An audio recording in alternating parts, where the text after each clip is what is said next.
로마서 강의 35번째 시간이 되었습니다.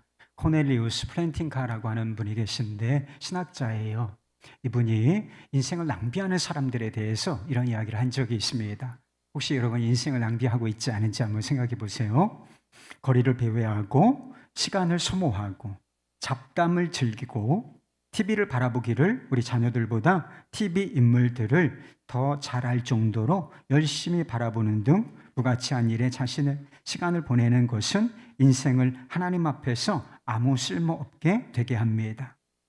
스스로 분발하지 않는 사람, 무가치한 일에 자기를 내어주는 사람은 사실 당신은 무가치한 것들만 만들었어요. 나를 포함해서 무의미한 자들만 구원했어요. 라고 하나님께 말하는 셈입니다. 여러분 가치 있는 삶을 살고 계십니까? 이 가치라는 것이 너무 중요하잖아요. 내가 정말 가치 있는 삶을 살고 있는 것인가?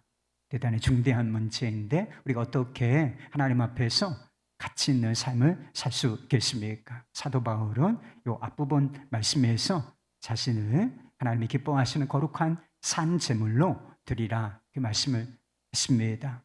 그래서 우리의 어떠함, 무엇 이 정도가 아니라 우리의 삶 전체를 하나님께서 기쁘게 받으실 만한 합당한 예배로서 드리라 이렇게 말씀을 했던 것이지요. 그리스도인들은 두 가지 공동체에 속하여 살고 있습니다. 우리가 그리스도인이라면 한 사람도 예외 없이 이 두 공동체에 속하여 살게 되는데 하나는 하나님 나라 공동체이고 또 하나는 세상 나라라고 하는 공동체인 것입니다.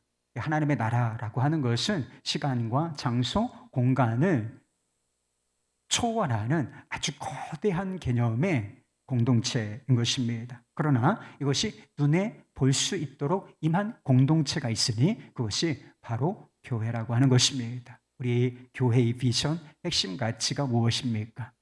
예수님과 동행하는 하나님 나라 공동체, 이 하나님 나라 공동체가 바로 교회라고 하는 뜻인 것입니다.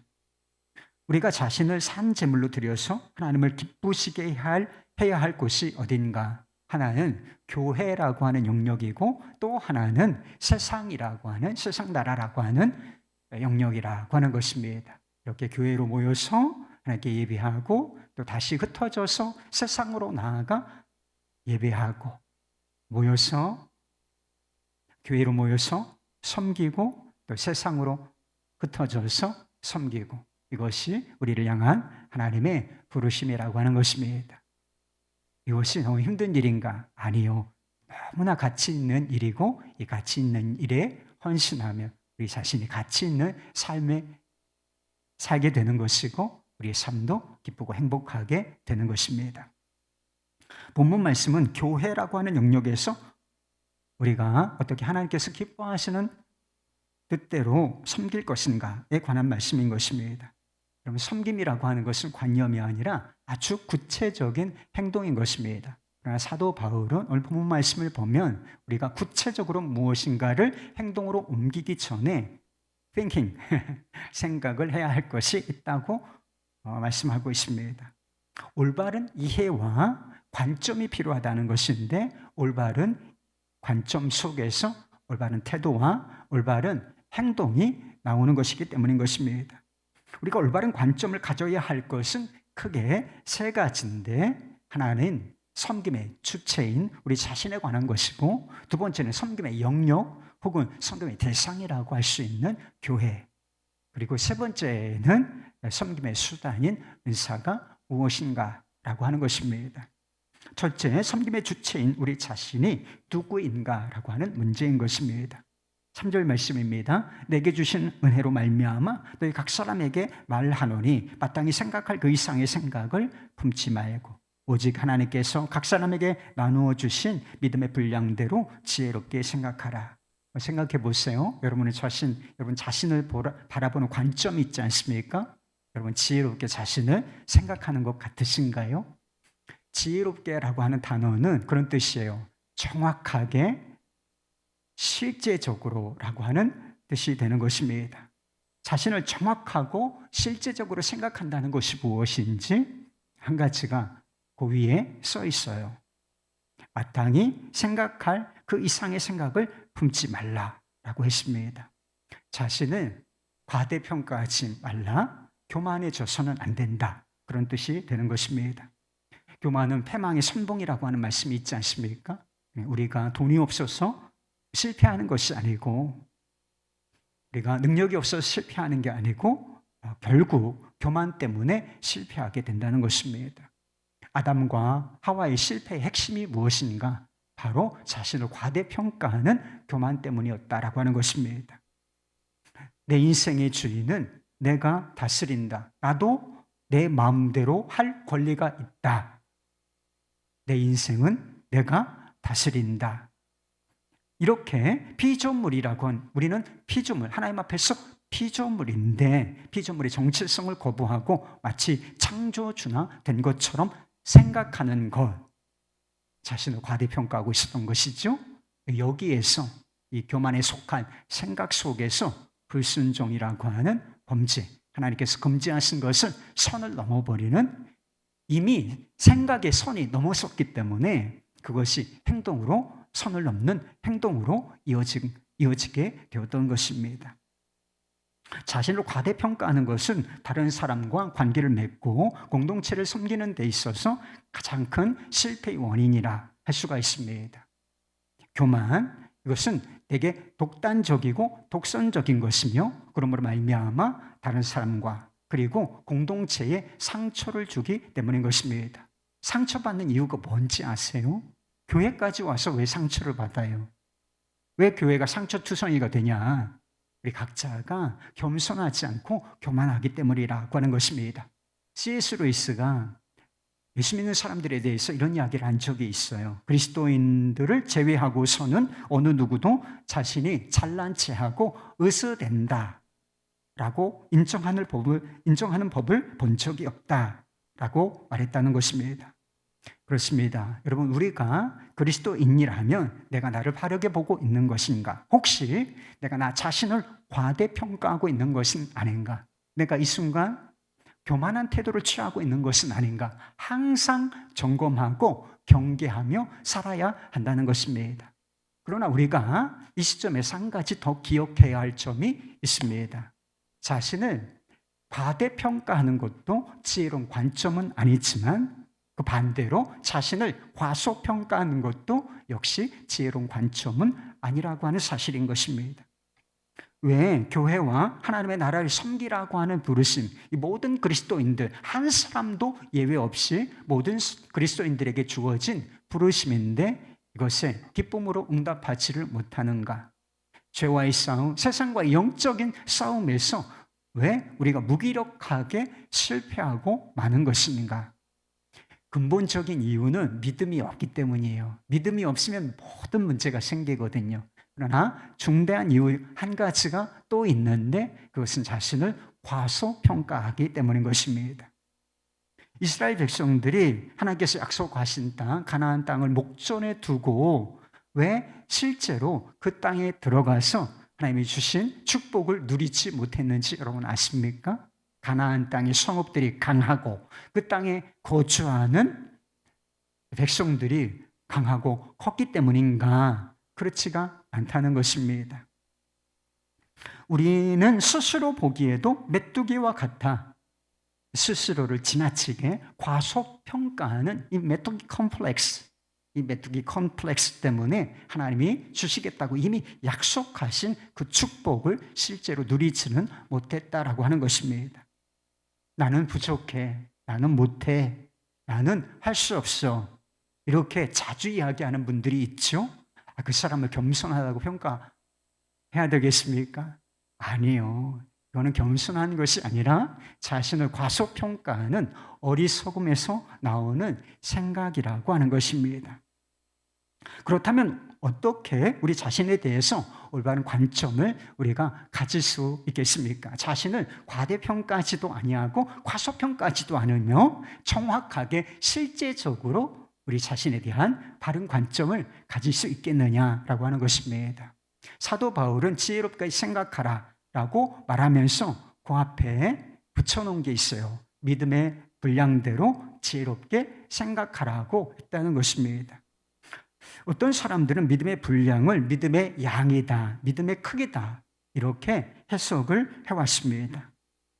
하나님께서 어떤 사람에게는 큰 믿음의 분량을 주셨다는 것입니다. 큰 믿음을 가진 사람들이 사실 있지 않습니까? 그리고 어떤 사람은 그보다 좀 적은 분량의 믿음을 주셨으니 각자의 믿음의 분량대로 자신을 생각하라, 이런 식으로 해석을 했다는 것입니다. 근데 이게 심각한 문제가 있는 것이 우리 자신의 믿음을 객관적으로 측량이 됩니까, 여러분? 여러분은 여러분 자신의 믿음의 분량이 어느 정도인지 가늠을 할 수가 있어요? 없단 말이에요. 내가 큰 믿음을 가지고 있는지, 나는 견고한 믿음을 가지고 있어, 난 성숙했지 뭐, 이렇게 생각하다가도 막 어려운 일 닥치면 믿음이 쪼그라들고 이게 믿음인가? 라고 하는 현실을 보게 되는 일이 왕왕 있단 말이에요. 우리의 믿음을 정확하게 객관적으로 측량하는 것 자체가 대단히 어려운 일이라고 하는 것입니다. 믿음의 분량대로라고 하는 것은 우리가 다 십자가에 못 박히신 그리스도를 믿는 이 믿음, 이 한 가지로 구원을 받지 않았습니까? 구원의 다른 길은 없어요. 오직 십자가에 못 박히신 그리스도를 믿는 이 믿음으로 구원을 받았다는 것입니다. 우리를 구원하는 그 믿음, 다르게 말해서 우리를 구원한 그 십자가 복음, 그것이 우리 자신을 바라보는, 측정하는 유일한 기준이 된다, 이런 뜻인 것입니다. 사람들은 자신을 평가하는, 바라보는 기준을 가지고 있어요. 보통 사람들도 그게 다 무엇이냐면 자신이 뭘 가지고 있느냐, 자신에게 속한 것이 무엇이냐, 이것으로 다 자신을 측정하고 자신에 대한 관점을 가지게 되는 것입니다. 대개는 그런 거예요. 우리 집안이 어떠하냐, 그리고 학력이 어떠하냐, 학교를 어디 나왔느냐, 또 돈이 얼마나 있느냐, 재력 있죠. 그리고 직업과 지위 같은 것들인 것입니다.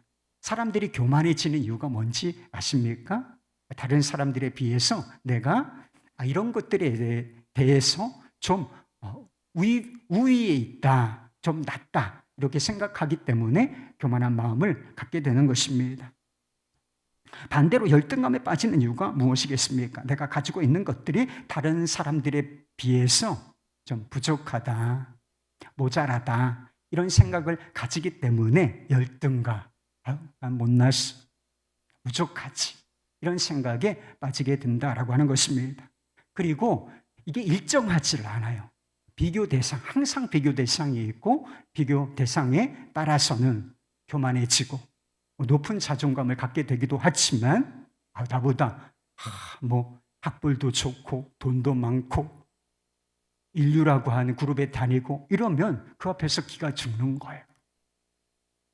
자존감이 낮아지고 열등감을 갖게 되는, 그래서 업앤다운, 업앤다운, 업앤다운, 늘 균형 있는 시각으로 자신을 바라보지 못하게 되는 것입니다. 그러나 항상 십자가 복음이라고 하는 관점으로 우리 자신을 바라본다고 한번 생각해 보십시오. 자신을 과대평가하는 교만은 불가능해지는 것입니다. 여러분, 십자가 앞에서 우리는 어떤 존재입니까? 여러분, 대단해요? 실력이 있습니까? 무슨 자격이 있나요? 아무런 자격도 없고 능력도 없는 오직 은혜, 오직 십자가의 은혜로만 구원받을 수 있는 죄인에 불과하다는 사실을 깨달을 수밖에 없지 않습니까? 부자나 가난한 사람이나, 그리고 권력이 있는 사람이나 없는 사람이나, 사회적 지위가 높은 사람이나 낮은 사람이나 이 복음 앞에서는 아무 차이가 없다는 것입니다. 그뿐 아니라 십자가 복음은 우리 자신을 과소평가하지도 않도록 해준다는 것입니다. 우리 중에 별 볼 일 없는 사람, 하찮은 사람이 누가 있어요? 나는 별 볼 일 없지. 이 생각하면 여러분 생각을 교정하십시오. 그럼 복음적인 시각이 아닌 것입니다. 우리 모두 하나님 아버지의 위대한 사랑, 창조주이시며 세상의 통치자이신 하나님의 위대한 사랑을 받고 있는 사람들이 아니겠습니까? 그리고 예수님께서 무슨 일을 하셨나요? 우리의 생명을 구원하시기 위하여 자신의 전 존재, 자신의 생명까지도 아끼지 아니하고 내어주시지 않았습니까? 이런 사람들이 어떻게 하찮다고 얘기할 수가 있죠? 모든 그리스도인들이 하나님의 존귀한 자녀라고 하는 건 역시 복음 앞에서는 아무 차이가 없다라고 하는 것입니다. 나는 아무것도 아니다. I'm nothing. 그러나 그리스도 안에 있는 나는 너무나 존귀한 자다. 다른 그리스도인들 역시, 내 옆에 있는 사람들 역시 다 동등하다. 이것이 우리 자신을 바라보는 관점이 되었다면 섬길 준비가 된 것입니다. 우리가 가져야 할 올바른 관점 두 번째는 교회란 무엇인가 하는 것입니다. 4절과 5절 말씀입니다. 우리가 한 몸에 많은 지체를 가졌으나 모든 지체가 같은 기능을 가진 것은 아니니 이와 같이 우리 많은 사람이 그리스도 안에서 한 몸이 되어 서로 지체가 되었느니라. 교회란 그리스도 안에서 다양한 지체들을 가진 그러나 한 몸 공동체라고 하는 것입니다. 다양하지만 한 몸이고 하나이고 하나이지만 다양성을 가진 공동체, 그것이 바로 교회의 본질이라고 하는 것입니다. 여기 모인 사람들을 한번 보세요. 막 그렇게 많지는 않지만 둘러보십시오. 그러면 성별도 다르죠. 옷 입은 것도 뭐 다 다르시네요. 나이도 다르지요. 그리고 고향도 다르지요. 그리고 학력과 그리고 가지고 있는 직업, 이런 삶의 배경과 이력도 다 다른 것입니다. 그런데 이렇게 많은 사람들이 예수 그리스도를 중심으로 한 몸을 이룬 공동체, 그것이 바로 교회, 하나님 나라 공동체라고 하는 것입니다.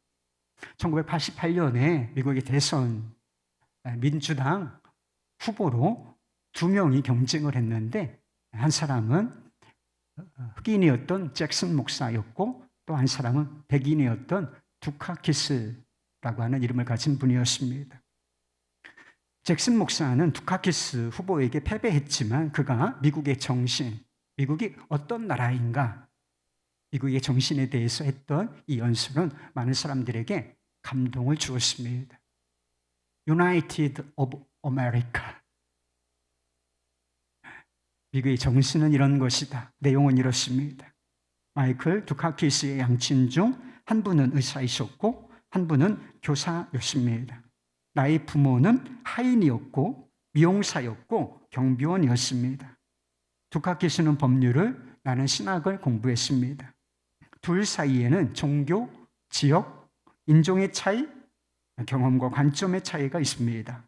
그러나 미국이란 나라의 진수는 우리가 하나 되는 그 다수의 차이, 바로 그것입니다. 하나님의 섭리는 그와 나의 오솔길이 한 곳에서 만나도록 한 것입니다. 두카키스의 선지는 이민선을 타고 미국에 왔습니다. 나의 선조는 노예선을 타고 미국에 왔습니다. 그러나 우리 둘의 앞의 세대가 무슨 배를 타고 미국에 왔든지 그와 나는 지금 같은 배를 타고 있는 것입니다. 미국은 한 가지 실, 한 가지 색깔, 한 가지 천으로 짜여진 담요가 아닙니다. 사우스 캐롤라이나에서 보냈던 나의 유년 시절, 나의 어머니는 담요 한 장 마련해 주지 못하셨지만 어머니는 슬퍼하지 않으셨고 우리는 춥지 않았습니다. 대신 어머니께서는 털 헝겊이나 방수천, 부대 자루 등 구두나 닦을 수 있는 천 조각들을 모아서 그것으로 훌륭한 누비 이불을 만드셨습니다. 그것은 힘과 아름다움과 모양을 상징했습니다. 우리는 이제 이 누비 이불을 건설해야만 하는 것입니다. 잭슨 목사님은 다양성 속에서 하나됨이라고 하는 미국의 정신에 대해서 이야기한 거죠. 그렇지만 교회 공동체는 그 이상이라는 것입니다. 교회 공동체는 정확하게 말해서 실제적으로 하나인 것입니다. 하나 되라 이것이 아니라 성령으로 말미암아 건설된 누비 입을 공동체, 이것이 바로 교회의 정체성이라고 하는 것입니다. 그것이 교회의 힘이고 교회의 아름다움인 것입니다. 문제는 그거예요. 우리가 교회를 이와 같은 관점, 이와 같은 시각으로 바라볼 것인가, 이것만 중요하다는 것입니다. 우리는 서로 다르지만 그리스도 안에서 한 몸이다. 몸을 나눌 수 있습니까? 없습니까? 몸을 못 나누는 거예요. 우리는 서로 연결되어 있고 결코 분리될 수 없다. 우리는 서로가 서로를 필요로 하고 이렇게 서로가 있을 때에만 온전해질 수 있다. 이것이 교회를 바라보는 우리의 관점이 된다면 준비된 거예요. 뭐가? 섬길 준비가 된 것입니다. 우리가 가져야 할 올바른 관점 세 번째는 은사란 무엇인가라고 하는 것입니다. 6절 말씀에 보면 우리에게 주신 은혜대로 받은 은사가 각각 다르니라고 하는 말씀이 있습니다. 하나님께서 교회를 섬기라고 부르시고 알아서 해라 이렇게 하신 것이 아니라 섬김의 수단과 자원을 공급해 주셨는데 그것을 바로 은사라고 부르는 것입니다. 우리 몸에 눈, 코, 입, 귀, 팔, 다리, 손가락, 장기들 이런 것들이 모여서 한 몸을 이루고 몸을 위하여 활동하는 것처럼 각 사람, 각 지체들에게 하나님께서 제 기능을 할 수 있는 한 몸을 온전케 할 수 있는 은사들을 나누어 주셨다라고 하는 것입니다. 본문 말씀에 보면 예언, 섬김, 그리고 가르침, 위로, 구제, 다스림, 긍휼이라고 하는 7가지 은사가 나옵니다. 성경에 7가지 은사만 있는 것인가? 그렇지가 않습니다. 고린도전서 12장이 은사장이라고 불리는데 거기에도 그리고 에베소서 4장에도 오늘 본문 말씀에 나오는 은사를 일부 포함하여 더 다양한, 더 많은 은사들이 기록되어 있다는 것입니다. 그리고 성경에 기록되어 있지 않지만 성령께서 더 다양한 은사, 더 많은 은사를 주실 수 있다고 저는 믿고 있습니다. 실제로 그래요. 그런데 우리 모두가 이런 은사들, 다른 사람만 저 사람 무슨 은사를 받은 것 같아 이런 것이 아니라 나 역시 그리스도의 지체의 한 부분인 나 역시 최소한 한 가지 이상의 은사를 받았다는 것입니다. 무엇 때문인 것입니다?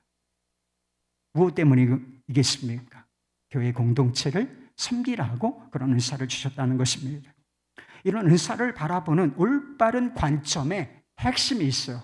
은사를 어떻게 바라볼 것인가? 올바른 관점이 필요한데 이 올바르게 이 은사를 바라보는 관점, 그것의 핵심은 이것을 누가 주셨는가? 라고 하는 사실인 것입니다. 이 은사는 우리가 노력으로 얻은 것도 아니고 무슨 자격이 있어서 받은 것도 아니라는 것입니다. 하나님께서 은혜대로 주신 것이다.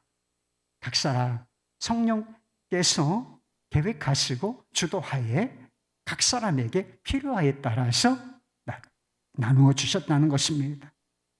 우리 자신을 과대평가해서도 안 되고 우리 자신에 대해서 과소평가해도 안 된다. 이렇게 말씀을 드리지 않았습니까? 은사에 관해서도 마찬가지라고 하는 것입니다. 어떤 은사를 가지고 있든지 그것을 과대평가하거나 자랑해서는 안 된다는 것입니다. 반대로 자신의 은사, 이 은사는 하찮다. 이렇게 그 은사를 과소평가해도 결코 안 된다라고 하는 것입니다.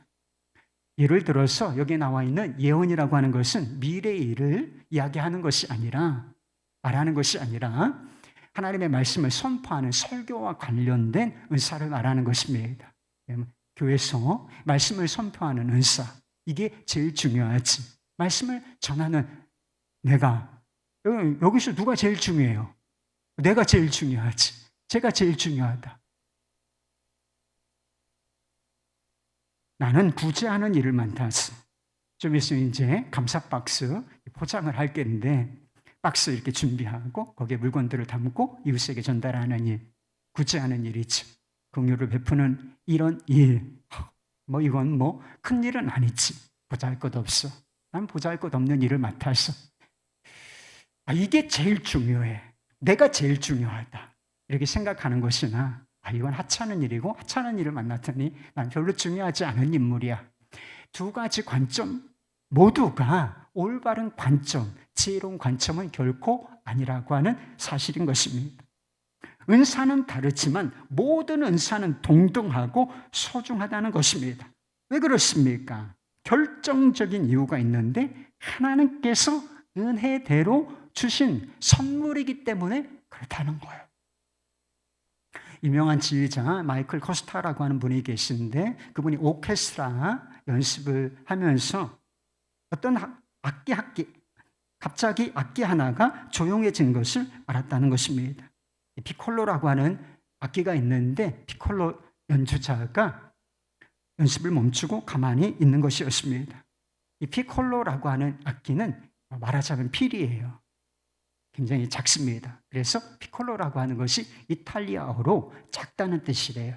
그러니까 자신이 부는 악기가 너무 작고 그리고 멈추어도 막 별 표시가 안 나지 이렇게 생각을 했기 때문에 연습을 멈추고 그냥 앉아 있었던 것이 아닌가 생각이 되는 것입니다.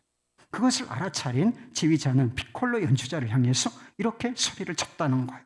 피콜로 어디 있어? 당신이 있음으로 인해서 오케스트라가 산단 말이오. 자부심을 가지시오. 피콜로 당신이 있음으로 해서 오케스트라가 산단 말이오. 여러분, 교회는 오케스트라와 같아요. 우리 교회는 오케스트라가 없지만 우리 자신이 오케스트라의 악기의 한 부분이다. 이렇게 생각해도 옳은 것입니다. 아름다운 연주가 어떻게 만들어집니까? 지휘자만 있으면 됩니까? 파이프 오르간은 막 집채만 하죠. 어떤 악기는 막 엄청나게 큰데 이런 파이프 오르간이나 이런 피아노만 있으면 되겠습니까? 아니에요. 크고 작고 다양한 소리를 내는 악기가 자기 소리를 내면 웅장하고 아름다운 음악이 연주가 되는 것입니다. 마찬가지로 다양한 은사가 어우러져서 그리스도를, 이 몸의 주인이신 그리스도를 영화롭게 하는 것, 그것이 교회의 힘이고 그것이 교회의 아름다움인 것입니다. 우리 자신과 교회 그리고 은사에 관해서 올바른 관점을 가지게 되었다면 이제 마지막으로 남은 것은 한 가지뿐인 것입니다. 섬김은 구체적인 행동이다 말씀을 드렸잖아요. 그래서 올바른 관점을 가졌다면 이제 섬김의 현장으로 나아가서 은사대로 섬기는 것, 이것만 남은 것입니다. 많은 사람들이 좋은 교회를 다니기를 원하는 것 같습니다. 우리 교회가 좋은 교회인가요? 많은 사람들이 좋은 교회를 다니고 싶어 하는데 저 역시 마찬가지예요. 저도 좋은 교회 좀 다녀보고 싶습니다, 여러분. 근데 좋은 교회를 다니고 싶다는 열망, 기대, 이거는 탓할 수 있는 것이 아니죠. 저도 좋은 교회를 다니고 싶으니까요. 그런데 좋은 교회를 다니고 싶다는 이런 기대와 열망에 비해서 좋은 교회가 되도록 섬기려고 하는 태도를 가진 사람, 이런 사람은 현저히 적다 하는 생각이 들었습니다. 좋은 교회, 어떤 교회가 좋은 교회입니까? 하나님을 기쁘시게 하는 이 교회가 좋은 교회죠. 그런데 하나님을 기쁘시게 하고 영화롭게 하는 이 교회는 하늘에서 그냥 뚝 떨어지는 것이 아니라는 것입니다. 하나님께서 은혜대로 주신 이 은사, 이것을 각 사람이 활용하여 오케스트라처럼 아름다운 연주를 할 때 좋은 교회가 되는 것입니다. 마태복음 25장에 그 유명한 비유가 나오죠. 달란트 비유가 나오는 것입니다. 5달란트와 2달란트를 받았던 두 종이 주인이 돌아와서 2배를 남겼는데 잘하였다, 착하고 충성된 종이라 이게 칭찬을 받았고, 1달란트 받았던 종은 반대로 이 악하고 게으른 종이라 심각한 책망을 받았다는 사실을 보여주는 것입니다. 1달란트 받았던 종의 문제가 무엇이겠습니까?